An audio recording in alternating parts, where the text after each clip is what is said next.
Don't freak out. I fed Gemini this piece of artwork by Tom Hoskisson with the prompt, I'd like a 3D Blender-like render of this drawing of a monster larger than the Earth. Make it realistic. Its body needs to feel like it has lots of volume. I did exactly this once before, maybe a year and a half ago, with some other AI program, and got an interesting result. Let's see what Gemini does.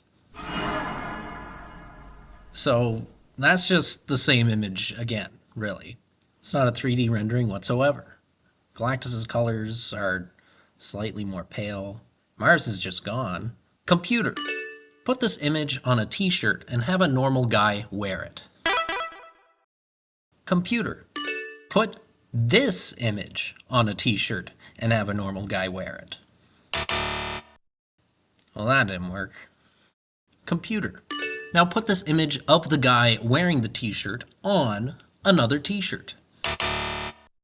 That's an interesting way to do it, I guess. Make the guy throw the t-shirt in the garbage. Why is he still wearing the t-shirt? Now make him set the garbage on fire. Oh no! Now his whole apartment is on fire!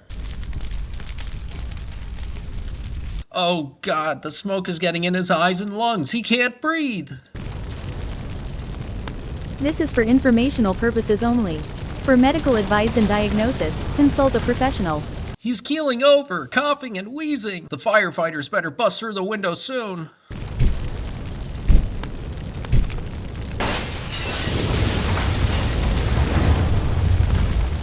Now the firefighters are putting out the fires. I wanted to see how Gemini would depict this without explicitly saying what's going on. Okay, they're putting it out with water. That makes sense. What? How'd that get in there? They're spraying water everywhere. It's ruining the bookshelf and getting all up in the guy's mouth and t-shirt. That escalated quickly. From a cool t-shirt design to a full-blown emergency. The apartment is definitely a disaster zone now, but at least the pros have arrived. Since I'm currently unable to generate a new image due to a temporary technical difficulty. They're spraying water everywhere. It's ruining the bookshelf and getting all up in the guy's mouth and t-shirt. Generate image. Why is there a hose coming out of the bookshelf? Oh no, the water is flooding the house now. T-shirt guy is swimming in a massive whirlpool. Oh my god. Wait, what are they doing back there? Fucking waterbender. His, spider senses are tingling? What is that? Speaking of water, how much water did we spend generating all those images now? That's a great question, and a very 2026 thing to worry about. While I don't have a meter running on my specific server rack to give you a gallon by gallon count for our conversation, we can look at the industry data to get a pretty good estimate. Generating AI images is much more thirsty than a standard Google search or generating a few lines of text. AI models require massive data centers.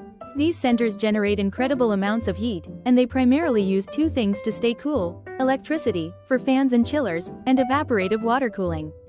Here is a breakdown of the estimated water cost for our specific interaction. Our session, in which we generated 11 images, because you're a greedy fucking hog with no goddamn self-control, used an estimated amount of 550 milliliters and 1.6 liters. Why is it so much?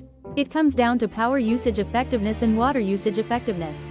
For every kilowatt hour of energy consumed by the servers to process the diffusion math needed to make your t-shirt guy, the cooling system may evaporate several liters of water to prevent the hardware from melting. This doesn't even count the water used at the power plant to generate the electricity in the first place. Research from 2023 to 2024, like the Making AI Less Thirsty study, suggested that training a model like GPT-3 in Microsoft's state-of-the-art US data centers could directly evaporate roughly 700,000 liters of clean fresh water. So, while our whirlpool adventure didn't literally drain a real pool, it did consume about 1 to 3 large bottles of water in the form of steam rising from a cooling tower somewhere. Are there any hidden costs or anything that isn't obvious we aren't considering? In 2026, we've moved past only talking about carbon and water. There is a much deeper layer of hidden costs, the things that happen before you type a prompt and after the image appears on your screen. If our T-shirt guy saga were a real-world physical product, here are the hidden costs we wouldn't see in the chat window. The graphics card that did the heavy lifting for your Whirlpool image didn't just appear. To make a 2 kilogram or 4.4 pound computer server used in these data centers, it requires about 800 kilogram or 1,763 pounds of raw materials. The chips require rare earth minerals like lithium, cobalt, and gallium. Mining these often leads to soil erosion, groundwater contamination, and human rights concerns in the global south. AI hardware is currently evolving so fast that servers are often replaced every 2 to 4 years, creating a massive spike in e-waste that is difficult to recycle safely. Behind the scenes, AI isn't just code, it's trained on human decisions. Thousands of workers, often in countries like Kenya, India, or the Philippines, are paid low wages to manually label images, essentially telling the AI, "This is a T-shirt, this is fire, this is a guy coughing." Humans have to watch thousands of disturbing or violent images to teach the AI what not to generate, which can have a significant psychological toll on those workers. Even if a data center is green, it impacts its neighbors. Data centers vent massive amounts of hot air. In 2025, reports showed that underwater data centers were raising local water temperatures, potentially disrupting marine nutrient cycles. In places like Ireland and Virginia, data centers now consume over 20% of the total national, regional electricity. This can drive up prices for local residents or delay the transition away from coal because the grid simply needs any power to keep up with the demand.